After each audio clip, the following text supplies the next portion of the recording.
Okay. Ready to roll?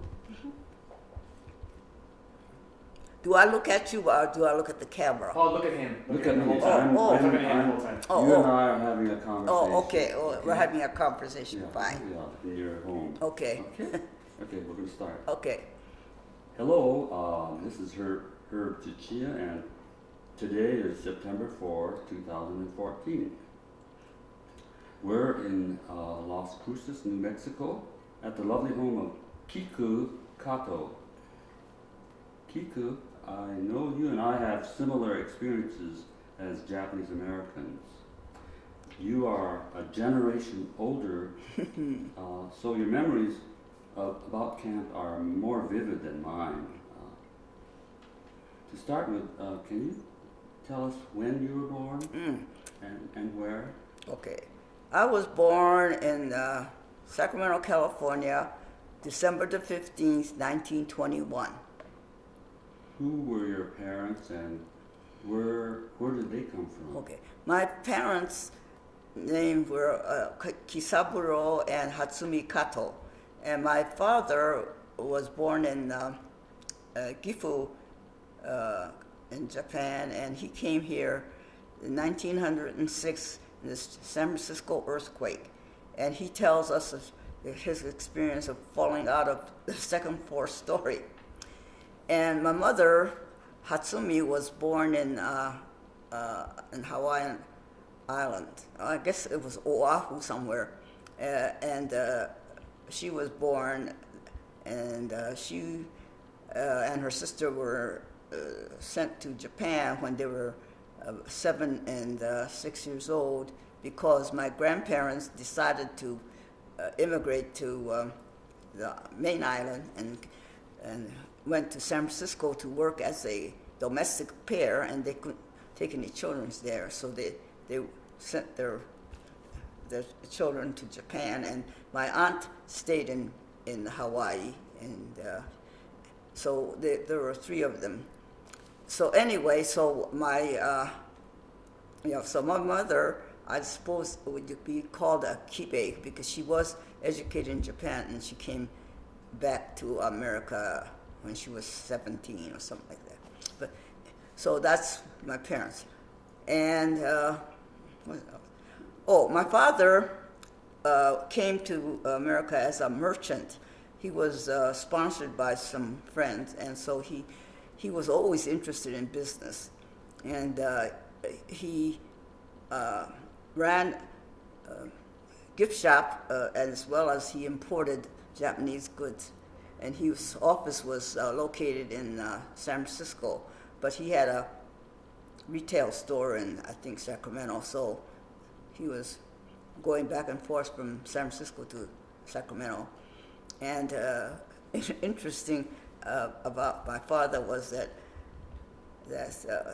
when the war came, 2 FBI men came and asked him, "Why, Mr. Kato, how come you going up and down the coast?" And he said, "Well, I'm my own salesman, so this is why he was never picked up." See, most of the Japanese men his age were picked up and sent to the all male camps in the Department of Justice, like Santa Fe and Lordsburg and other camps. But my father was able to stay with his family, and we were sent to. We went with the Sacramento crowd, so we went to Tule Lake via Walegra. That was the assembly center where we were first assembled, because the major camps were not finished building, so we had to go to the assembly center, and that's where we started our journey to the camps. But I think I'm now finished your question to me about and my mother was also very interested in education, and so she was a business lady too. She went to Heels College and learned bookkeeping so she could keep books for my father. So I had a working mother, and I was embarrassed when I was at school because because everybody's mothers stayed at home and did housework, whereas my mother was out working. And so my sister and I were latchkey kids, and we were kind of embarrassed to tell our other friends that we didn't have our parents were working, and so nobody was at home, and we had to let ourselves in. But you see, my grandparents lived with us until I was 11, and so they took care of us. And so after 11, that's when we had to take care of our look. You mentioned your grandparents. What part of Japan did they come Oh, from? they immigrated from Hiroshima. Hiroshima. Yeah, Prefecture. right. And then my grandfather first went to Hawaii, and then he called his wife later on, because I have papers showing that she joined him later, and then my mother and her sisters were born in Hawaii, and they worked at. My grandparents, I think, worked at the sugar plantation, and that's how they earned a living. And then they, immigrated to the West Coast, and that's how we got involved. Okay, thank you. You want to go real quick so she can close the door? Yeah. What hurt me the most is that they said that you couldn't take your pet, and I had a dog named Tippy, and she was very close to us, and when I had to leave her, that's when I really got emotional, because I didn't feel that it was fair to leave her when she didn't even know what was happening, so this is the only time I really cried, when I had to take my dog to the sanctuary. And the woman said that she'll take good care of the dog, and that when we could call for her, that she would send her to us. But anyway, by the time we were ready to call for her, she passed away because of loneliness, according to the woman that took care of us, that she was heartbroken. So that was really my low point of this evacuation period. After camp is when I learned all this about society and everything else, and it was a growing up period for me. And I guess it kind of, I think I experienced some emotional shock, because I think I remember that I was still a 19-year-old girl. Well, I said girl, because I was really a girl. And so that throughout even to my adulthood, I could still remember that I still felt that I was 19-year-old. And I think to this day, I'm 92, but I still feel 19. Because I think that's where my emotional development stopped, at the time that we were interned, and that I was 19, so I was 19. To this day, I think I could still feel, this is why I relate so well to the young people, because I feel 19. See, I worked in the black community, so I socialized with all the blacks, and so I was at the age where I was dating, and so I did marry a black man, and so I had 2 children, and a girl and a boy, and so I lived in the black community because I felt that it's better for them to live in the black community. Although my parents lived with us, the Japanese community in Chicago was very small. It was very practically non-existent, So my parents' friends would come over, and so my kids did meet them, and they accepted them.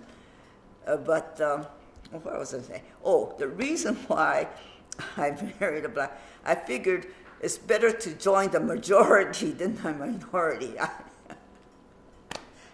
I said, we had this experience of being put in camp because we were a small group.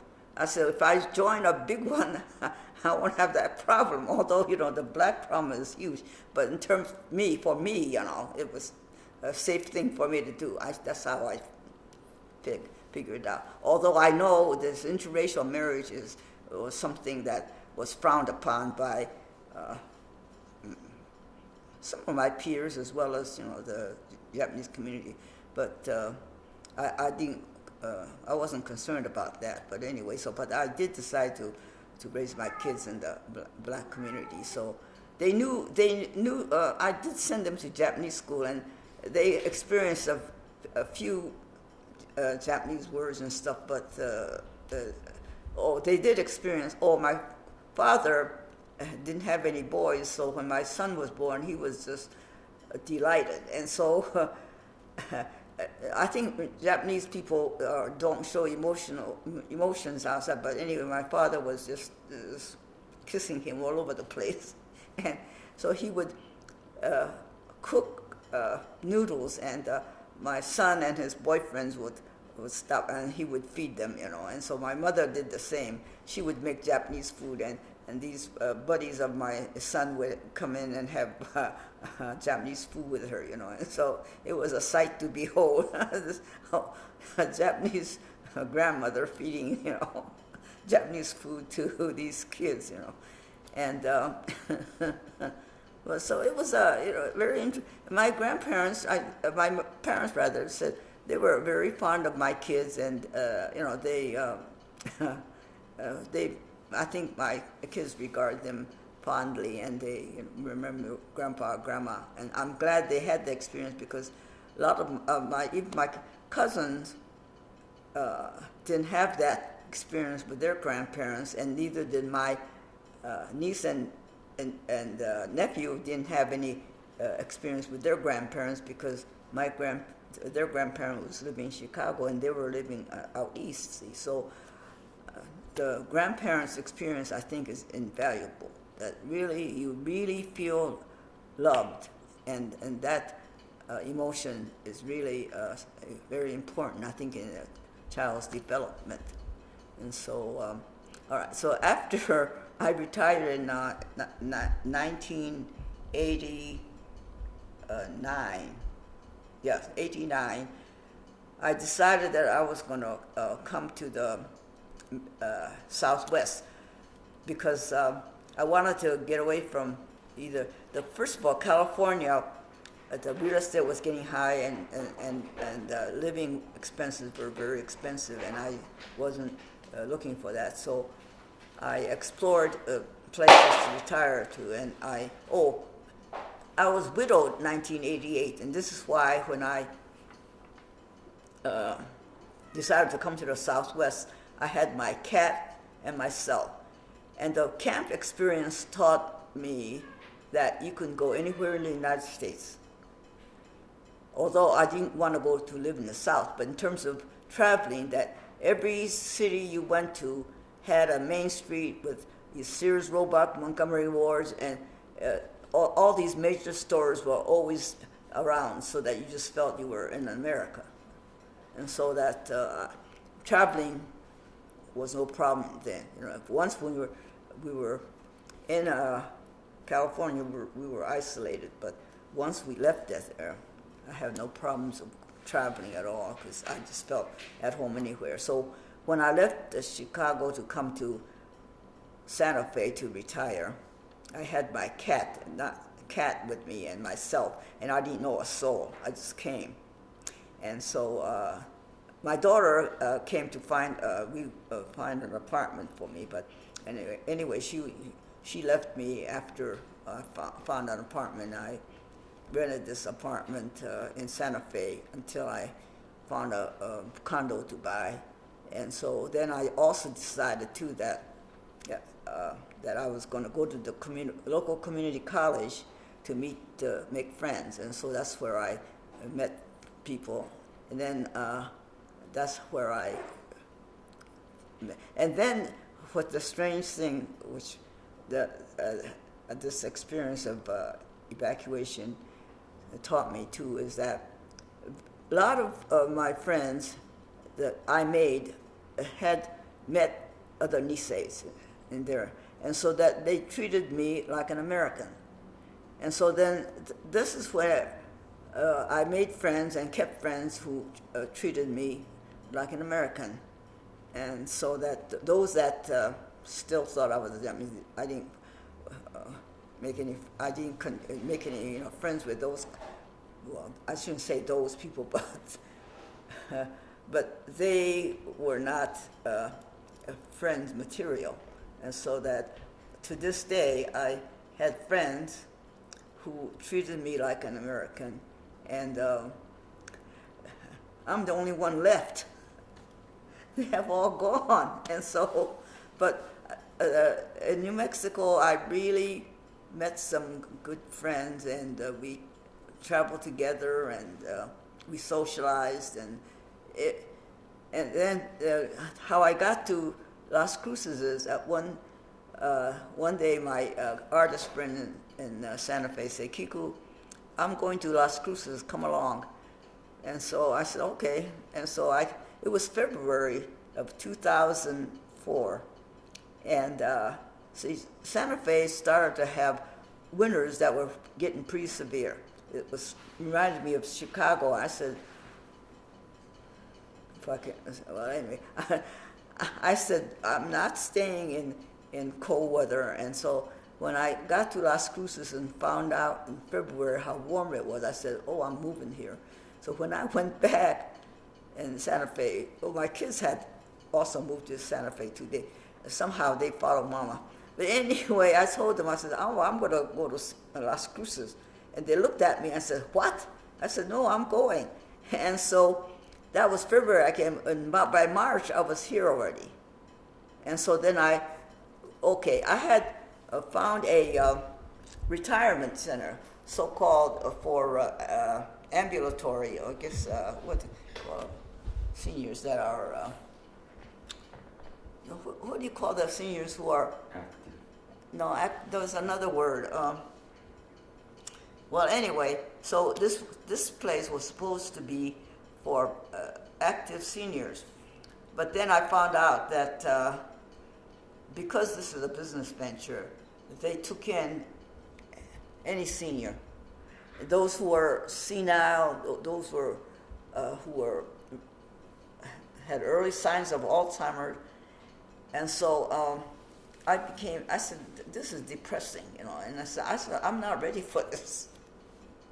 And so after a year in this retirement community, I moved into a condo for 1 bedroom where I lived there for 6 years until my daughter took a job with a local library, and so we had to look for a larger place, and this is where we came 3 years ago, and this is where I am now. But then my daughter got married yesterday, and so she moved out, and so I'm living here by myself, so I have to make some other plans. But on the other hand, as long as you're healthy, you could move. It's amazing this is what the evacuation taught me, that I could pull up and move anytime. And I think this is what keeps me going, and I'm looking for another journey.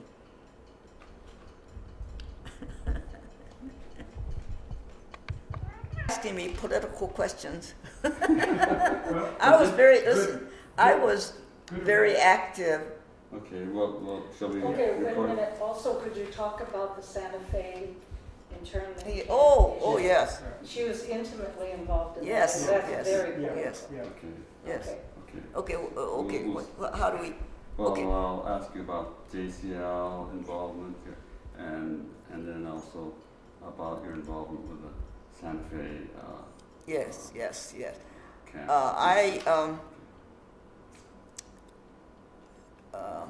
What was your involvement? I think I'll talk in about JCL? my political life, Oh, all right. because I think it involves all the group activities I was involved in. Well, after I came out of camp, I decided that we Niseis were too docile, I suppose, and that we did not react to the evacuation like Minyasui,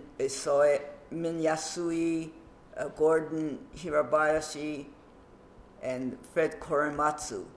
And I think this Endo woman too. But anyway, there were only a handful of Niseis who defied the evacuation order, and I really respected them, and that I wished I had the guts to do that. But anyway, so I decided that I was going to be a little bit more active politically after I left camp. And so in the 60s, when the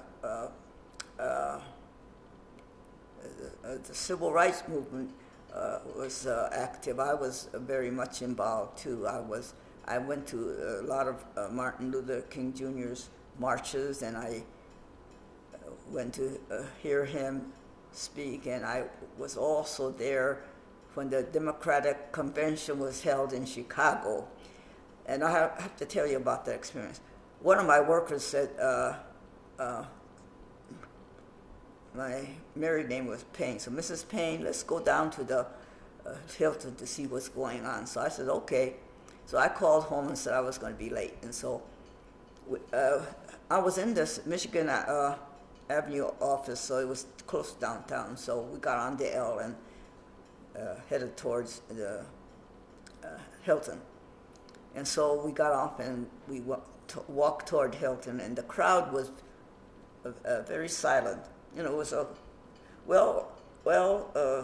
controlled crowd until the policemen start to act.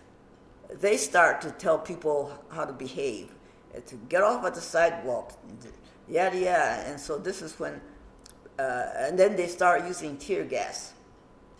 And so I said, oh my God, I got to get out of here. So I whenever I go to any of these meetings, I used to always look for an exit. And so anyway, so I headed back toward home, and I got home, and then here I come home and I see my husband in front of the TV. I said, John, I was right there. Oh, you know, but when you're involved in a situation like that, you think the whole world, you know, should know about it. You know? And the feeling you get in these, what is it, the movement or whatever, is you really feel the passion of the group. You really do. You can feel it, you know, and the thing which is so amazing is that most of these people in the crowd are not armed. They are not armed, but then the police act as if though something's wrong with them, and they start hitting them, and that's when you get the reaction, you know. And so I said I was, you know, I have been in the crowds, but I made sure that I had an exit, you know. So yes, in the civil rights movement, I was, and particularly when the states unionized, the first unionized group that we, our office people, the workers were outside, and I was one of the few supervisors that went out with them. And it was 6 weeks I was out there, and I did not have anything in my hand, and I, you know, didn't believe in violence, so I was just out there. But when we came back in, one of the workers was, you threw a tomato at me. I said, no. I said, I never had anything. But of course, you know, people could say a lot of things. But and then anyway, so I was aware of the fact that there was a JACL, but I don't think I was involved in the JACL in Chicago, although I was aware of it, but I was more interested in the civil rights movement, and I was kind of wondering where the JACL was at this section. But I think, you know, the JACL is a little conservative, so I didn't expect to have them join. At least I didn't hear of any, because I think I went to some meetings, but not. They were very articulate Niseis, but they were not quote active. You know, they were more interested in what was going on among the Japanese. You know, not the blacks or, you know, whatever was happening out there. But anyway, so when I got to Albuquerque, no, when I got to Santa Fe, I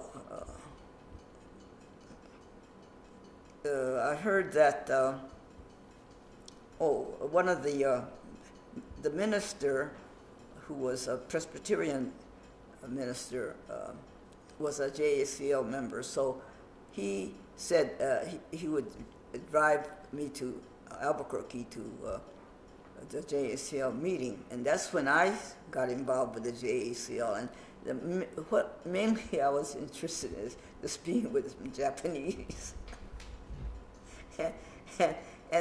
and some of the food they would bring in at some of the activities, and so and then and then Joe Endo was a president of the JACL then, and he was telling me about the camp in Santa Fe, and that his father was in there, so that he was collecting a lot of materials on it. And so I became interested too, because I said, since I was in camp, that I wanted to do something active, and so that I got involved with a building. No, it was a big to-do, but we ended up just having a marker, not a memorial, because people in the community are very strongly opposed to Japanese, because there was a group of Indian code talkers and also a lot of Bataan veterans, and those groups decided that they associated the camp experience as being Japanese, and so that they when we presented this project of building something, we decided on a marker, not a memorial, just a marker to remember that there was a camp, and because the campsite was all residential, and it was looking down a hill, and the city owned the park there where we were planning to have a memorial, a marker built, and so it took 5 years from the conception of the idea to the finality of that marker for the marker to be dedicated in April of 2002. And there, because of Joe Ando, the JACL was involved.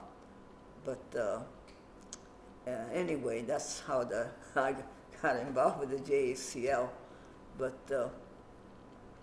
so I felt I did my share in terms of kind of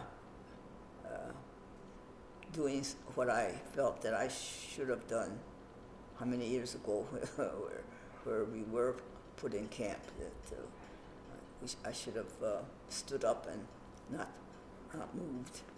But anyway, so this is how I got interested in Lordsburg too. Then I found out that there was a camp in Lordsburg, and so I said, "Oh my goodness, Lordsburg is only 2 hours away from Las Cruces," and so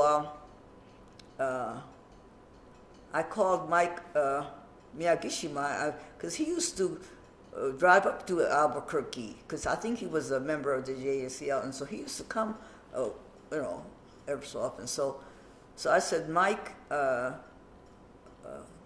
you want to go and see this camp?"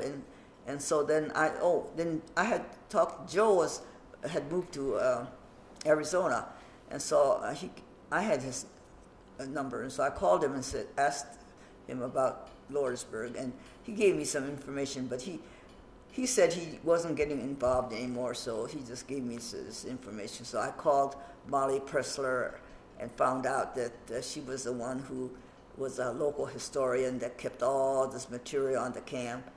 And so she wrote a thesis on the camp, and I had to go to the library, and you couldn't take it out. You had to read it there. So I kind of took notes, and then I realized that there was a camp, so I said, something should be done, But then, Mike and I went down there, and we found out that the land was private property, so that really until you buy the property, you couldn't do anything with the camp. And so that she was the person who made appointments because private property, so that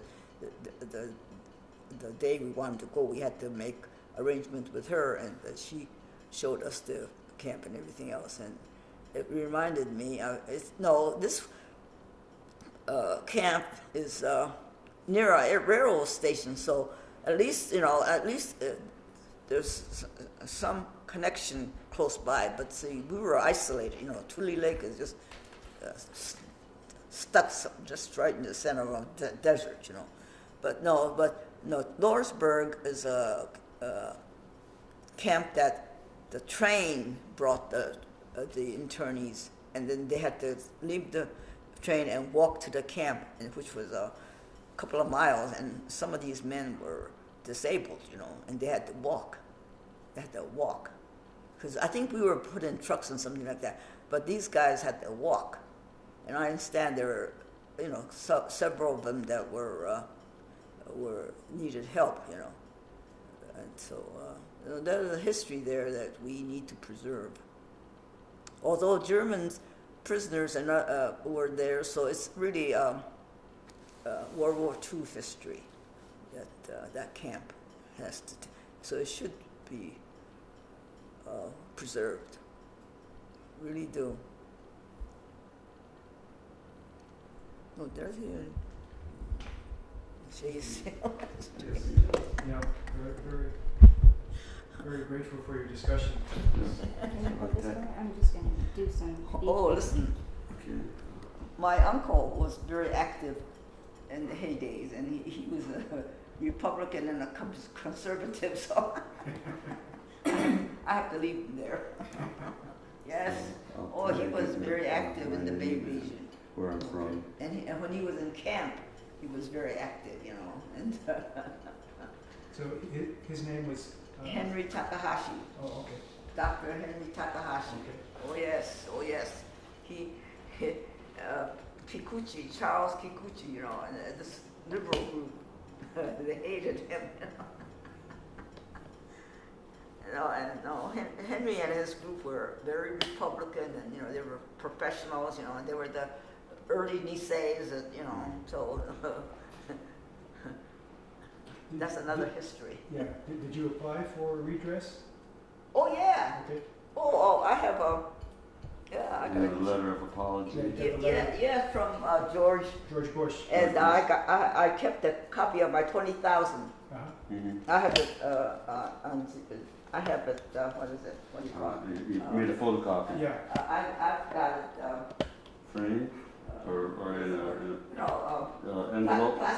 Plastic. Oh, okay. Encased in plastic. Huh? Yeah. You covered it. Not- Laminated.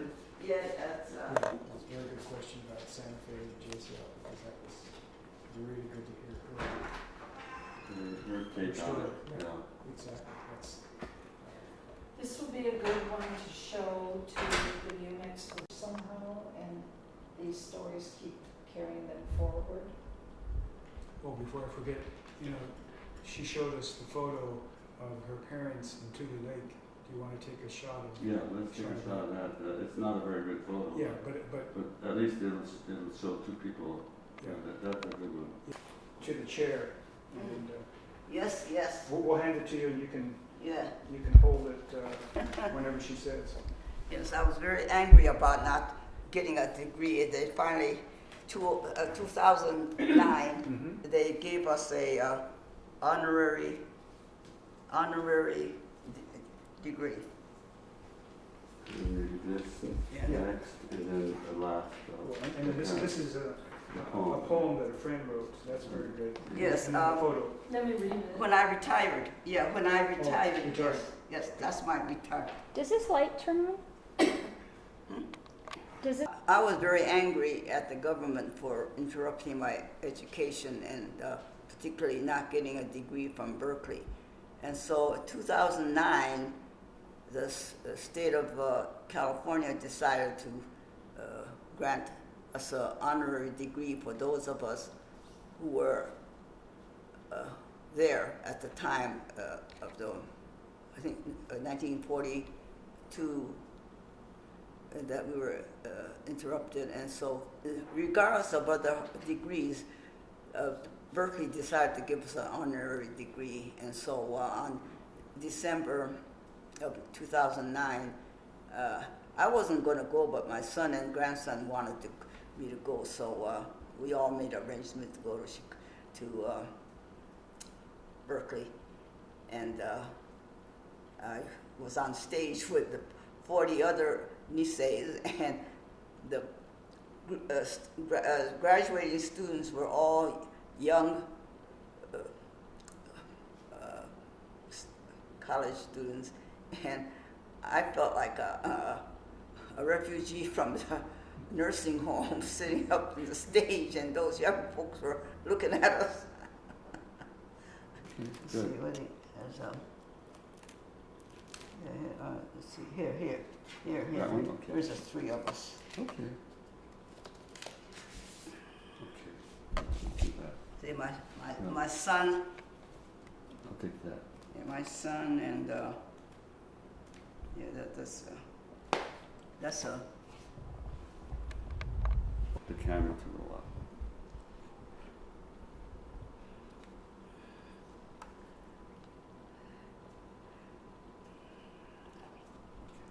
This was a happy day when I got a letter from the president telling me that we're finally getting the money for reparation.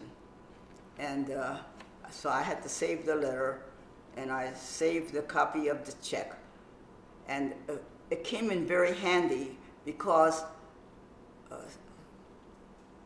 when I was living at the senior center, the income, I got a letter from the IRS saying that I owed them some money.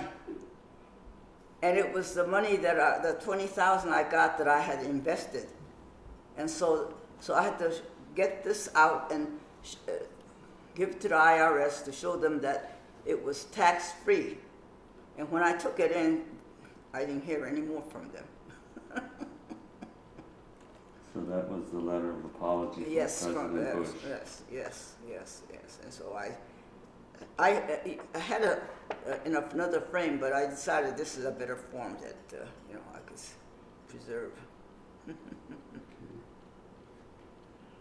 Yes, Can you explain Yeah. what that photo is about? Here, I'll take that other slide. Okay. This is a picture of my parents in front of their Tule Lake home, I should say, because they stayed in there longer than I did. So my father had a carpenter friend make him the front, which is very Japanesey. And I don't know who took the picture, but anyway, this is a picture of them in front of their barrack.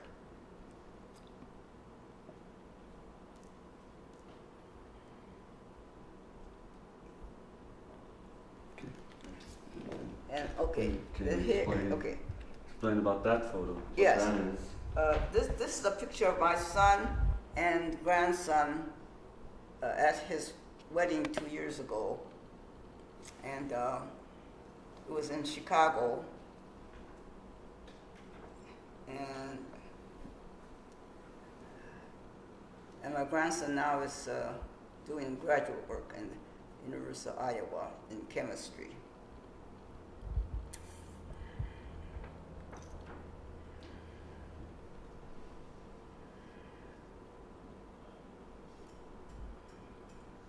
Can you explain Yes. what this is? Oops, excuse me. This is a poem written to me when I retired. One of my workers gave it to me, and she wrote one very appropriately that I was going to be traveling. And little did she know that I would be fulfilling her poem. It's beautifully done. So I appreciate this. So I'm saving this too. Maybe the last few stanzas. Okay. I think this is good here. I've earned this place by winning the race. The victor is me. The loss is for you to face now. My pace may be lighter for this day fighter. So let me retire and find my peace. I've earned the right for a paid up lease. Please let me retire and let it be. There's a world out there which is beckoning me. I thought it was very appropriate, but written for Kay Payne on her retirement, 12/8/88. So it's called If I Must Retire by Antoinette James. She wrote me, all for me. Actually, could you Must retire. Sorry. Wait a minute. Oh. Okay, go ahead. Oh, If I Must Retire by Antoinette James, 12/8/88. Written for Kay Payne on her retirement. So that's a nice little poem she wrote, all for me. So ready? We really want to thank you, Kay, for sharing all these very important stories of your journey as an American in America, Right. and you've really illuminated us and educated us and shared some very important history of your life journey. So we want to thank you so much for that. My name is Herb Tachia. I'm 81, and I'm also a former internee of Minidoka, Idaho War Relocation Camp. Thank you so much. You're welcome.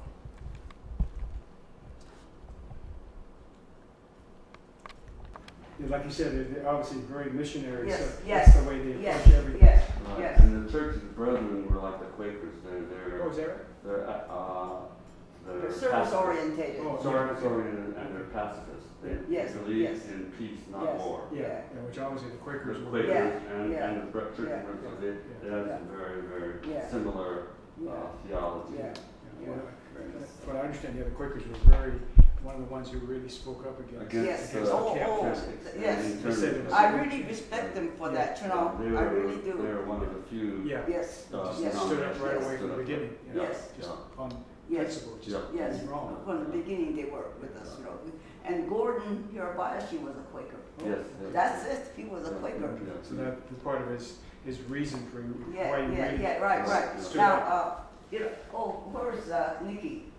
Nikki, where'd she go? Maybe she's in You the know, bathroom. I'm wondering about Min Yasui. My theory is, see, I'm a little psychologically oriented. My theory is, after I read this book, they wrote a book about his family.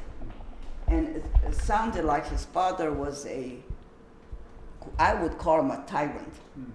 And so that Min objected and did his thing because he was rebelling against his father. Authority. Yeah, yeah. that could You be. believe that? Yeah, that could Yeah, be. That's right. that's Because certainly- that's this certainly possible. biography about this family, it sounded like his father really was a regular old Japanese style that ruled the household, you know. Yeah, was it control freak? Yeah. Yeah, and then in fact I think, Min's older brother committed suicide. Okay. No, yeah, Yes, yes. Actually, Korematsu. yeah, Korematsu. I think he was just, I don't know. I mean, I don't know his life, so I can't say what.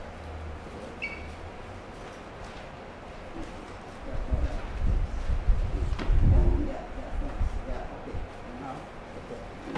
Altogether.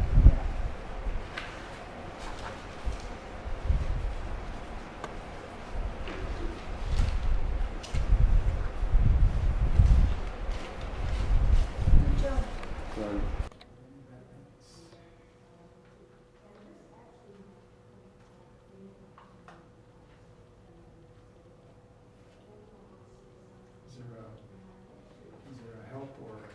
troubleshooting. Now there's troubleshooting.